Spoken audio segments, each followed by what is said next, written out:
आणि काँग्रेसला फोडा, काँग्रेस रिकामी करा असं वक्तव्य केलेलं आहे चंद्रशेखर बावनकुळे यांनी। पुण्यातल्या भाजप पदाधिकाऱ्यांच्या बैठकीमध्ये चंद्रशेखर बावनकुळे यांनी हे वक्तव्य केलेलं आहे। काँग्रेसचे लोक आपल्याकडे आले तरी तुमचा आधी विचार करणार अशी ग्वाही सुद्धा त्यांनी मूळ निवासी कार्यकर्त्यांना दिली आहे। प्रत्येक जिल्ह्यात 2 दिवस मंत्री वेळ देतील असं बावनकुळे यांनी स्पष्ट केलंय।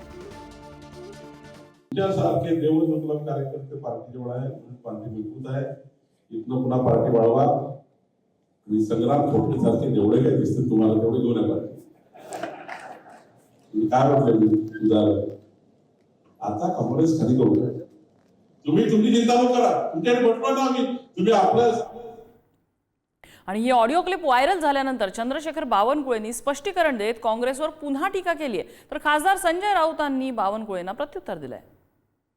त्यांना त्यांची पार्टी वाढवण्याची त्यांच्यामध्ये क्षमता शिल्लक राहिली नाही। आता काँग्रेस पार्टीमध्ये काही शून्य शिल्लक राहिलं नाही।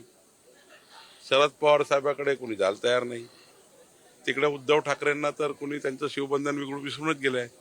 त्यामुळे त्यांना त्यांची पार्टी सांभाळता येत नाही, आम्ही काय करावं। बावनकुळे वगैरे जी मंडळी आहेत जी म्हणतात की यांनी सत्तेचा आणि पैशाचा मदमस्त वापर करून इतर पक्ष फोडून आपल्या पक्षाला सूज आणली।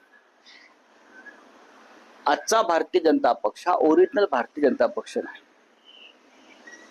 इतरांचे पक्ष फोडले, आपल्या बरोबर सगळ्या भ्रष्टाचारांना एकत्र घेतलं आणि बावनकुळे वगैरे जे लोक आहेत त्यांच्याकडे लोक गांभीर्याने पाहत नाहीत। माझाही आमदार त्यांनी फोडलाच ना, भारतीय जनता पार्टीने फोडला। म्हणजे आमचा एकच आमदार, जास्त नव्हते आमदार, पण त्या आमदाराला देखील आम्ही दाखवलं। तर आमचं म्हणणं आहे की बाबा ज्याची ताकद आहे, ज्याची हिंमत आहे, ज्याला पटत असेल त्याने ते पक्षात यावं। दुसऱ्याचं फोडून जास्त दिवस आपलं घर चांगलं होत नाही, आपलंच घर मजबूत करण्याचा प्रयत्न करावा।